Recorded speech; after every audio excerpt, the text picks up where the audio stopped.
So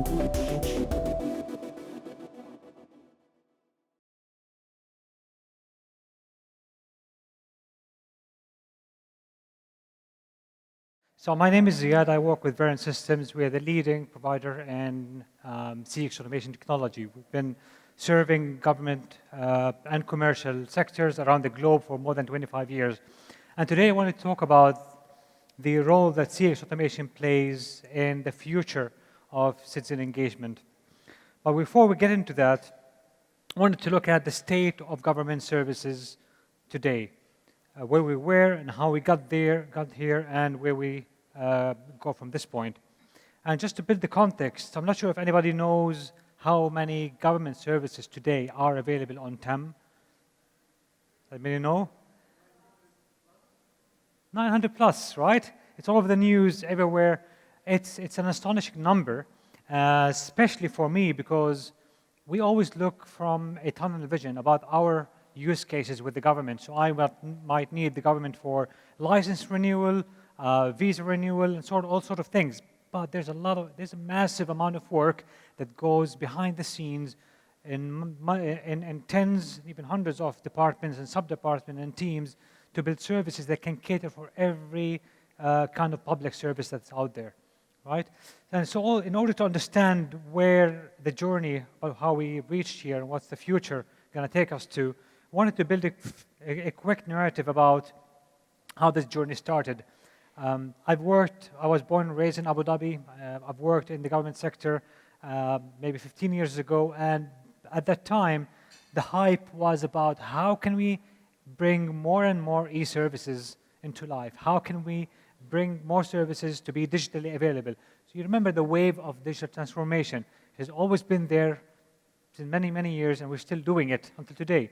So we kept adding more services, more departments kept joining, and then the focus, maybe 2014, 15, was about how can we expose these services anywhere and anyhow to citizens and residents. So we looked at mobility, mobile app, phone calls, and so on. And these departments were always catered by and supported by service centers. This is, by the way, this is our arena. This is where we play. So if a citizen or resident had an inquiry, wanted help, wanted a question, or wanted to execute a service, they could always reach out to the service center if they don't want to do that online. And then we looked at how can we have a connected experience, right?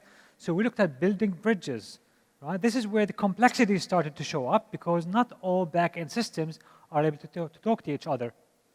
But we've gone a long way because today there are a lot of services that can be orchestrated as a simplified customer journey.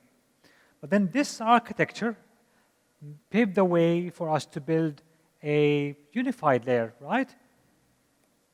We've been seeing this across the region, different governments. It's been the main focus. How can we build this one-stop shop for all government services? You saw TEM. There are with other initiatives across the Emirates, and this allowed us to go to this platform and really look up any government service that I want to execute, be it relevant to my case, to my company, to my organization as an organization, or a community note, community case. And along with it, it was only logical to look at a unified contact center, right? So the contact center is one phone number to call, ask questions, access services across the government. This happened too fast, by the way. I think the lowest level, the lowest layer is what took us a lot of time to bring everything digital. Once we did that, everything was going really fast, and then comes with TEM 3.0 as an example, and also on individual departments level, it was also only natural to buy AI. I always tell people, don't ever buy AI, buy outcomes.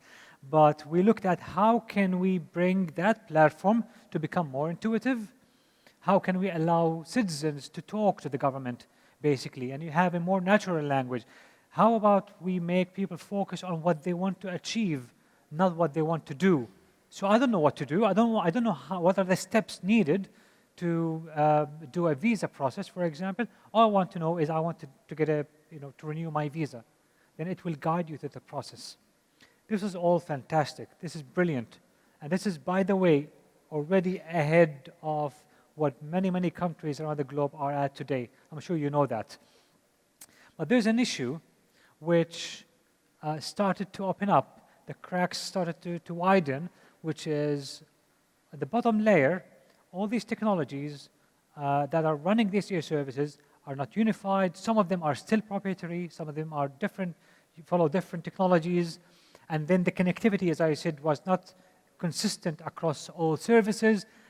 And the most important thing, we always rely on, and we will always rely on, back office operations. These are the people who help us review our requests, approve it. There's some compliance. Sometimes there are committees that get involved into as part of any government process. So the link between how we manage the people in the service centers and the service itself, and then with the unified contact centers being built in a way that does not necessarily integrate fully with what we're doing here, meaning if I ask the right question, if I ask a question to the government, I need to get an answer, I need to get the right answer, and I need to get it now. More often than not, you will not get the answer, you will get a lot of coverage, but there are many, many cases where there's a disconnect between the service center business and the actual transactional business, right? So this is all beautiful, but where do we go from here? What's next? And I think we're blessed in UAE that the government is always looking at what's next early enough for us to plan for it. And the answer is out there, right? We must have all read it. By 2027, Abu Dhabi government aims to be the first government globally that is AI native. What does it mean and why? Why are we doing this, right? Let's look at brief ideas about how this will transform the experience of residents and citizens with the government services. These services, it's not enough to be digitally available. It has to be proactive. If I apply for whatever application for my son, and the system knows that I have another son, it should prompt me to do the same for my other son. If I apply for a golden visa for myself, the system should prompt me automatically to do this for my family as well. There has to be a sense of proactivity at the process level and at the steps level. Today, if I finish a certain step and the next step requires another department to be executed, there's no connection. Proactivity means at the process level that the process can detect the next level even if it's outside the scope of a specific department. We also look at smart decisioning. What does it mean? It's not enough today to have decision making built as a static business logic in a back-end system somewhere, A plus B equals C. Smart decisioning means that even the outcome, the decision might change based on certain circumstances. If I apply for a specific service today, the answer or the next step or the steps might be different if I apply for it tomorrow. Hyper-personalization, it should not be, this is not rocket science, all right? This is just taking a page out of the advertisements industry's book, basically. They've been doing it for many years. You can't go anywhere without companies using your data to personalize and hyper-personalize marketing offerings for you. The same thing can apply on the services catalogs, basically, not only personalizing the experience for each individual, but based on their circumstances. I'll give you a very simple and really oversimple approach, for example. If I go to TEM today, I'm prompted with the key services that are relevant to me. That's fantastic. The system has to be smart enough that when I move or relocate from Dubai to Abu Dhabi, I should not see Salik, I should see Darb. If I'm low on the Darb account, it should be prioritized. In the process itself, based on my history, I am known to have an issue at a certain step that requires, for example, payment. I'm late on my payment. That step has to be prioritized with more authentication. This is the future. Self-learning and feedback loop, it's always been important. It will remain important today and in the future. The difference is we need to look at broader set of data to learn and to improve the models that we rely on. We used to focus on transactional data, but today the engagement between you and the government is far more important. You need to look at that, and when we need to improve our services, leveraging interaction data. Instant fulfillment is the only way we can scale. So the more services you execute in a normal day cannot happen unless you reach a stage of instant fulfillment. Instant fulfillment doesn't really mean 100% automated. It should be eventually, but how can we automate as much as possible out of the processes that should not rely on human intervention in order to reach a future where things are automated? Now, I'm going to take a break here and shift the focus on us at Verint. This is like a take of our approach. If you look at the first diagram that I showed, as I said, our focus is on the orange boxes. And the reason why it's important today is the more you go digital, the more you employ AI and improve services, it doesn't make the contact centers, the service centers' job easier. It makes it harder. Why? Because I ask friends and colleagues every time, when was the last time you called the government or you went to a service center? Say maybe a year ago. Versus 10 years ago, we used to reach out multiple times. However, when you reach out to the government, it is for a really serious reason, and it's most often than not a complicated reason. A request got rejected. Nobody's giving you an answer why it got rejected. So you need to know why, and I bet you the contact center agent will not know right at the bat. At the same time, when I go to the service center, my expectations now are really high because everything is instantaneous. We talked about instant fulfillment. Everything is fast. My friend got his process approved quickly. That doctor got his license approved quickly. Mine is taking so long. The moment you step into a service center, you expect instant fulfillment. So our job as Verint, what we do with organizations is we look at the CX, the house of customer experience, the contact centers, the service centers, and we look at it, it's also formulated out of processes and workflows. We deal with empowering customers with self-service, not only with virtual assistants. How can we take that knowledge and expose it out there? A lot of organizations, over 56% of the calls they receive are just inquiries, information that is on the website. How can I make sure that that information is accurate, consistent, and available? By connecting customer self-service with knowledge management. I talked about analytics. It's been really a hot topic that we've been working on for at least a decade now, and it's still happening today, where the power or the outcomes that we can get out of analyzing interactions is far more important than our transactional data. Whenever I call a government department, I send an email, I chat, there's wealth of data in that interaction. What am I doing with it? Do I have systems that automate the process of analyzing this input and getting business outcomes out of it? What I mean by business outcomes, relating that data to what each department wants to achieve. For example, I want to improve the speed of service in the service centers, then I can look up data that are relevant to what are people saying about that service online. Are agents telling people, did you go to that center to do the service? What's the feedback and so on? Voice of the citizen, it doesn't need explanation, but this is another area you need to continue to look at. It's not enough if you had deployed a system 5 years ago that sends surveys across multi-channels. Trust me, it's an ongoing process that you need to improve, and you need to look at how you can modernize it. In the right side, it's important for us also to call out that we always focus on customer experience, customer centricity, citizens, residents. But what about our own employees? Am I equipping my agents, my service providers, my public servants with the right knowledge to answer the right question immediately instead of putting people on hold. I go to Government Service Center, I ask a question, they need to come back, I get a case number. How can I empower them to get these answers then and there? So the way we do it as Verint is that we look at the behavioral data, and we build bots that, I don't know why it stopped